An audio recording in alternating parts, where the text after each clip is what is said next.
Hola chicos, muy buenos días. Esta es la última clase de este corte uno del periodo uno en la filosofía de grado décimo y vamos a trabajar el tema de la ética en Kant. El objetivo sigue siendo analizar la propuesta filosófica y en este caso ética de Kant y establecer nuestros propios argumentos a favor y en contra de sus postulados que nos van a llevar a una visión también crítica sobre esta filosofía. Bien, la teoría ética de Kant nace con una gran pregunta: ¿qué debo hacer? La crítica de la razón pura fue iniciada con la pregunta: ¿qué puedo conocer? Pues bueno, esta crítica de la razón práctica, que va a ser un libro escrito en 1790, ya se va a fundamentar en la práctica humana, en el quehacer diario humano. Y ese quehacer diario humano, ¿cómo se da? ¿Cómo surge? ¿Cómo tomamos las decisiones? Entonces se va a centrar este texto de la crítica a la razón práctica ya en la búsqueda de un fundamento de la moralidad, en las condiciones de posibilidad a priori de un hecho como tal moral, o lo que es lo mismo, cuáles son los requisitos que hacen del hecho moral algo universal y necesario. Pues Kant no se va a ocupar de contenidos de la moral, sino de la forma como tal. Y esta es la razón por la que la ética kantiana se va a hacer llamar a sí misma una ética formal, en contraposición a las éticas cotidianas, que eran éticas materiales. Muy bien, pues Kant va a hacer una crítica fuerte a las éticas materiales. ¿Por qué? Porque va a decir que las éticas materiales eh, están amparadas en un contenido específico de medios y de fines. ¿Cuál es el fin? El fin puede ser cualquiera: la felicidad, la perfección, el placer, la utilidad de algo. ¿Y cuáles son los medios? Los medios dentro de la ética materiales son los adecuados para conseguir ese fin propuesto. Algo así como que el que podamos alcanzar. Siempre va a haber un medio allí que tengamos que utilizar. Si quieres ser feliz, entonces busca el placer, ¿sí? Entonces, digamos que siempre hay un medio para alcanzar un fin. Pero el problema de estas éticas son materiales es que no son universalmente válidas. Porque, por ejemplo, cuando te regalan una cesta de embutidos, en este caso, es genial, pero si fueras vegetariano, pues, o sufrieras de colesterol, pues, ¿para qué te serviría esa canasta llena de embutidos? Entonces, digamos que las éticas materiales están amparadas en tres categorías. Primero, y ahí está la crítica, es que son empíricas, se basan en la experiencia. Voy a poner un ejemplo antes de explicar esto que puse en la clase. Eh, Pasamos al lado de un lago y en ese lago se está ahogando una persona que no conocemos. La pregunta es, ¿la salvamos? Por lo general, ustedes responden, sí, claro, obvio, pues es una persona y si podemos salvarla, pues la salvamos.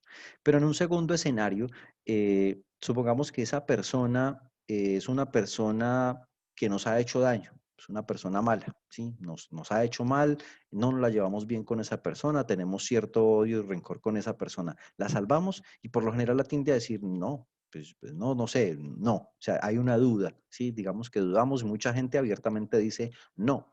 ¿Por qué? Porque digamos que allí hay una experiencia que nos dice, bueno, pues si ya me ha hecho mal a mí, ¿yo por qué tengo que hacerlo en bien? Sí, algo así. Son éticas materiales, medios y fines.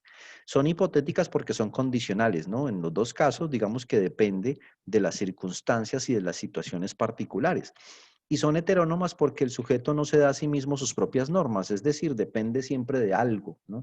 Ejemplo, un tercer escenario en el que la persona que se esté ahogando en ese lago sea un ser muy querido, la mamá, el papá, un hermano, una novia, un novio, un esposo, una esposa. La gran mayoría de la gente dice, sin pensarlo dos veces, nos tiramos a salvarla, ¿sí? Porque hay un vínculo allí. Entonces, digamos que son heterónomas porque el sujeto está tomando una decisión amparado en unas normas propias, ¿sí? Y esas son las éticas materiales, dependen de, siempre la consecución de un fin depende de ciertos medios. Y esto es una limitante, ese contenido material es una limitante para la ética, va a decir Kant. ¿Qué va a proponer el señor Kant? Va a proponer no una ética material, sino una ética formal, ¿sí? Que está contenida por un vacío precisamente de contenido. Es decir, no hay unos medios allí para conseguir unos fines, nada que se le parezca. Tiene tres eh, posturas. La primera es que esa ética formal es a priori, no está amparada en la experiencia, es decir, no hay una experiencia previa que me permita tomar una decisión moral. Segunda, es categórica, es universalmente válida y sin contradicción. Eso quiere decir que cualquier persona tomaría la misma decisión. Y es autónoma, es decir, que el sujeto se da a sí mismo sus propias normas. En el caso, diría Kant, en los tres escenarios, en la persona desconocida, una persona conocida o un enemigo, tendría que primar por encima de cualquier cosa la vida. Y nuestro deber, ¿cuál debería pues, ser? Salvar esa vida, precisamente. Hay otro ejemplo, Kant te regalaría el dinero para que comprases lo que quisieras, no te lo regalaría condicionado. Bueno, yo le doy 100.000 pesos, pero me da el favor y se compra tal cosa. No, no hay ese condicionamiento. Tiene que haber, digamos que un vacío condicional y material, ¿sí? Tiene que haber una formalidad en este tipo de pensamiento. Entonces, ¿por qué está vacía de contenido esta ética kantiana? Porque es a priori, o sea, no es empírica, debe ser universal y necesaria para todos los hombres. Si se basara en la experiencia, pues no podría ser universal, porque dependiendo de la persona y dependiendo de su visión, su subjetividad, su individualidad, se tomaría la decisión. Pero no, él dice que tiene que ser a priori, es decir, tiene que estar amparada en la universalidad del conocimiento moral. Entonces, también dice que es categórica porque no es hipotética. Sus juicios deben ser absolutos, o lo que es lo mismo, las acciones que cada uno realice deberían poder ser universalizables y convertirse en ley para todos, preguntándose, ¿querría que los demás en mi misma situación actuaran como yo? Ojo que lo que está diciendo Kant es bien importante. Está diciendo que cada acción moral que acometemos en el mundo avala una acción de la otra persona hacia mí también. La pongo más o menos en estos términos. Si yo robo, estoy avalando que los demás me roben. Si yo asesino, estoy avalando que los demás lo hagan también y que me lo hagan a mí, que es peor.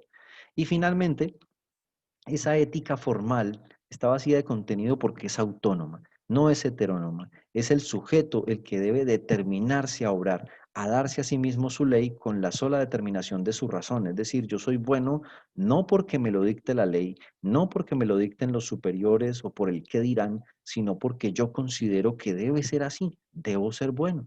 Y punto. No dejarse llevar por impulsos o inclinaciones, que es lo que pasa en el caso de los tres escenarios de la persona que se está ahogando en el lago. Simplemente lo que debería primar es el derecho a la vida y si yo puedo ayudar a alguien a conservar su vida, debo hacerlo, independiente de cualquier inclinación o de cualquier impulso personalista o cualquier experiencia que se haya podido tener. Entonces, en esa medida, es una ética, la ética de Kant, del deber, ¿sí? Entonces llamamos a esta ética kantiana una deontología, porque se basa en el deber entendido como una obligatoriedad de realizar una acción cuando se sabe racionalmente que es conforme a la ley y que la voluntad se da a sí misma de manera autónoma, siguiendo los dictados de la pura razón. Es decir, lo más razonable es ser bueno. Eso es lo que nos está diciendo Kant.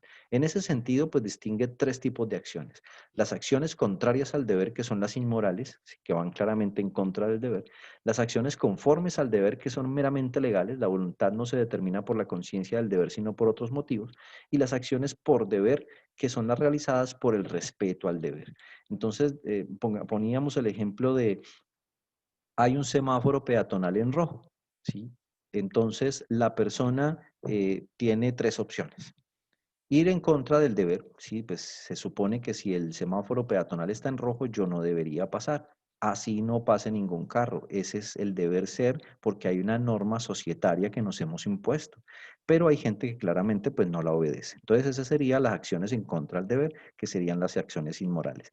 Las acciones conformes al deber, meramente legales, es que la voluntad no la determina la conciencia, sino por otros motivos. Por ejemplo, de pronto me atropella un carro, entonces más bien hago caso, de pronto me gano una multa, entonces más bien hago caso, o que dirán que yo pasándome un semáforo en rojo, sí, digamos que se conforma con el deber y ya, o sea, cumple con el deber, pero por cumplir el deber nada más. Y las acciones por deber, que son por respeto al deber. Kant dice que la única norma de moralidad es el deber mismo, porque es actuar conforme a la ley. Es decir, ¿por qué no cruzo yo el semáforo, el peatonal en rojo? Porque no debo hacerlo, porque hay una norma social que debo cumplir. Y entonces, por respeto a la ley, por autonomía y racionalidad, entonces yo simplemente no me paso el semáforo. El fin que persigue la moralidad de la que habla Kant es la consecución de una voluntad absolutamente buena, que siempre obre por respeto al deber. Y es aquí donde va a lanzar el imperativo categórico kantiano, que reza más o menos así: obra como si tu conducta pudiese ser erigida cual norma universal. ¿Por qué es un imperativo? Kant entiende por imperativo que la ley que la voluntad se da a sí misma siguiendo la orientación de la razón, ¿sí? Por categórico es que aquello que tiene validez universal o absoluta, que no está sujeto a ningún condicionamiento. Es imperativa y es formal porque está vacía de contenido. Entonces no dice qué debemos hacer, sino qué forma debe tener la regla o máxima de nuestra acción para que sea universalmente válida. Y finalmente la máxima sería el contenido, la concreción que cada uno hace del imperativo categórico. Muy bien, hasta aquí más o menos esta pequeña introducción a lo que sería la teoría de la ética kantiana, que ya en grado 11 desarrollaremos de mejor manera cuando veamos ética general y ética aplicada. Muchísimas gracias entonces y nos vemos en la próxima clase.